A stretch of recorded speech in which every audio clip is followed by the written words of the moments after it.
Good morning दोस्तों। आज की इस कक्षा में हम प्रेजेंट कंटिन्यूअस का negative, interrogative, interrogative negative sentence के बारे में चर्चा करेंगे। क्लास स्टार्ट करने से पहले बता दूं दोस्तों मैं आपको कि हमने हमारी जो पूर्व कक्षाएं हैं उनमें प्रेजेंट इंडेफिनिट का सिंपल, नेगेटिव, इंट्रोगेटिव और इंट्रोगेटिव नेगेटिव बहुत अच्छे तरीके से समझ रखा है। ठीक है दोस्तों, अगर किसी ने हमारी पूर्व कक्षाएं नहीं देखी है तो हमारी YouTube चैनल पर जाकर पूर्व कक्षाएं देख सकता है। आज की इस कक्षा में हम प्रेजेंट कंटिन्यूअस के नेगेटिव सेंटेंस के बारे में चर्चा करेंगे।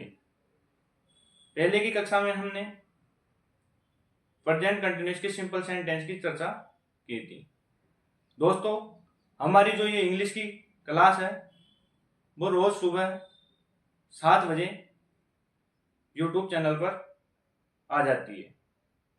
ठीक है दोस्तों, मुझे पूरा विश्वास है कि आप बहुत अच्छे तरीके से जो भी मैं सिखा रहा हूं उसको सीख रहे होंगे।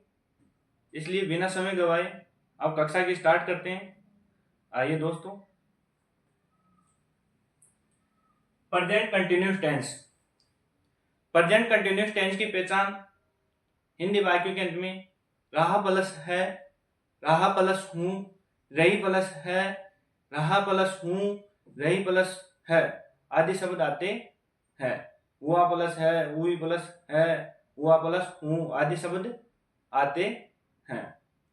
यही प्रेजेंट कंटिन्यूअस टेंस की पहचान है। हमने सिंपल सेंटेंस पढ़ा था। सिंपल सेंटेंस बिल्कुल साधारण प्रकार का वाक्य होता है, उसमें क्या और नहीं का प्रयोग नहीं होता है। लेकिन आज जो सेंटेंस पढ़ने जा रहे हैं हम वो है नेगेटिव सेंटेंस। कौन सा है दोस्तों? Negative sentence. नेगेटिव सेंटेंस में नहीं का प्रयोग होता है। किसका प्रयोग होता है दोस्तों? नहीं का प्रयोग होता है। आइए, नेगेटिव सेंटेंस नकारात्मक वाक्य जो नकारात्मकता का बोध कराता है, जैसे राम पुस्तक नहीं पढ़ता है, सीता गाना नहीं गाती है, ठीक है दोस्तों, आदि।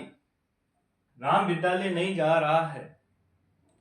दोस्तों, मैंने पहले आपको बताया था कि सबसे पहले टेंस बनाने से पहले उस टेंस का प्रकार देखिए, फिर देखिए कि सेंटेंस कौन सा है, फिर देखिए कि इसमें हेल्पिंग वर्ब कौन सी लगेगी। लेकिन हेल्पिंग वर्ब कैसे लगती है, किस रूप में लगती है, किस तरीके से लगती है, इसके बारे में मैंने आपको बताया था कि हेल्पिंग वर्ब सब्जेक्ट के अनुसार लगती है, लेकिन साथ में सेंटेंस और टेंस का प्रकार का ज्ञान होना जरूरी है। यहां हम दे रहे हैं राम विद्यालय नहीं जा रहा है। आपने पहचान तो कर ली कि नई शब्द आ गया, नई शब्द आ गया तो ये नकारात्मक वाक्य तो है, लेकिन नकारात्मक वाक्य नेगेटिव सेंटेंस है तो कौन से टेंस का है। इसके लिए मैंने बताया है कि वाक्य के अंत में जाइए और देखिए कि क्या पहचान दी हुई है। यहां रहा प्लस है आ रहा है, इसलिए दोस्तों आपको पता है कि ये प्रेजेंट कंटिन्यूअस टेंस है। अब आपको इतना तो पता चल ही गया कि ये प्रेजेंट कंटिन्यूअस टेंस है। उसके बाद में बनाने से पूर्व ये देखो प्रेजेंट कंटिन्यूअस टेंस में सब्जेक्ट के साथ कौन कौन सी एचवी प्रयोग होती है। Is, are, am helping verb का प्रयोग प्रेजेंट कंटिन्यूअस टेंस में किया जाता है। इज का प्रयोग दोस्तों एक वचन कर्ताओं के साथ किया जाता है। आर का प्रयोग दोस्तों बहुवचन कर्ताओं के साथ किया जाता है। एम का प्रयोग दोस्तों आई के साथ किया जाता है। अब यहां देखिए, मैंने आपको बताया था कि सबसे पहले सब्जेक्ट देखिए। सब्जेक्ट आपके पास राम है, राम एक वचन है। एक वचन के साथ हमेशा इज का प्रयोग होता है, इसलिए हमने लगा दिया राम इज। उसके बाद में देखिए आपने पहचान की थी कि नकारात्मक वाक्य है, नकारात्मक वाक्य में नहीं का प्रयोग होता है, तो इंग्लिश का जब सेंटेंस बनाते हैं हम तब नोट का प्रयोग कर देते हैं। लेकिन नोट का प्रयोग कब होता है? हेल्पिंग वर्ब के तुरंत बाद होता है। उसके बाद में वर्ब देखते हैं। वर्ब देखने के लिए आपको पता है कि जा रहा है, जाना को इंग्लिश में क्या बोलते हैं? गो। फिर आपको पता है प्रेजेंट कंटिन्यूस टेंस में वर्ब के फर्स्ट फॉर्म में आईएनजी आता है, चाहे वो प्रेजेंट कंटिन्यूस हो, चाहे वो पास्ट कंटिन्यूस हो, चाहे वो फ्यूचर कंटिन्यूस हो। ठीक है दोस्तों, Ram is not going to school, फिर ये ऑब्जेक्ट आ जाता है। तो यहाँ ऑब्जेक्ट क्या है? विद्यालय। एक स्थान से दूसरे स्थान पर जाकर मिलते हैं जो किसका प्रयोग करते हैं दोस्तों? दो का प्रयोग करते हैं। ठीक है दोस्तों, एक बार फिर देखिए, राम विद्यालय नहीं जा रहा है, Ram is not going to school. सबसे पहले क्या आएगा? सब्जेक्ट, फिर क्या आएगा? एजआरएम, फिर क्या आएगा? नोट, फिर क्या आएगा? वर्ब के फर्स्ट फॉर्म में आईएनजी, फिर आएगा ऑब्जेक्ट, फिर आएगा एल्स। ठीक है दोस्तों, इंट्रोगेटिव सेंटेंस। इंट्रोगेटिव सेंटेंस को हम बोलते हैं प्रश्नवाचक वाक्य। प्रश्नवाचक वाक्य में हमेशा आपको प्रश्नवाचक चिन्ह मिलेगा दोस्तों, इसकी सबसे बड़ी पहचान है प्रश्नवाचक चिन्ह मिलेगा, साथ में आपको क्या, कौन, कहां, कब, कैसे आदि शब्द जुड़े हुए मिलेंगे वाक्य के शुरू में। ठीक है दोस्तों, क्या राम विद्यालय जा रहा है? ठीक है दोस्तों, प्रश्नवाचक चिन्ह आ गया। अब उससे पहले मैंने आपको पिछली कक्षाओं में बताया था कि जब भी आपको इंट्रोगेटिव सेंटेंस दिखे उसको बनाने से पूर्व उसके सब्जेक्ट को देखिए कि सब्जेक्ट क्या है। सब्जेक्ट क्या है? सब्जेक्ट यहाँ राम है। क्या है? राम है। उसके बाद में देखिए दोस्तों कि ये टेंस का कौन सा प्रकार है, इंडेफिनेट है या कंटिन्यूस है।